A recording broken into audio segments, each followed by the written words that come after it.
ليه كلنا بنمسك في رد الفعل، ما بنبصش للفعل اللي يخلي الشخص يعمل كده؟ احنا مش ملايكة، احنا بشر. كل واحد فينا ليه طاقة ما بيقدرش يتحمل بعد ما طاقته دي بتخلص ولو مثقال ذرة.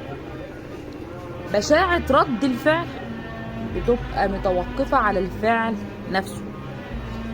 لما الكيل بيطفح، الإنسان الطبيعي بيتجرد من أدميته ويقدر يعمل اللي تتخيله واللي ما تتخيلوش.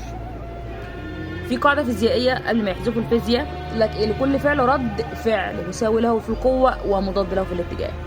يعني قبل ما تحاسب الشخص على رد فعله، شوف فعلك انت الأول. مهما كان حاسب نفسك انت الأول، انك انت اللي وصلت نفسك ووصلت الشخص التاني لرد فعله. يعني دايما الناس بتحكم من الظاهر، محدش بيدور على التفاصيل.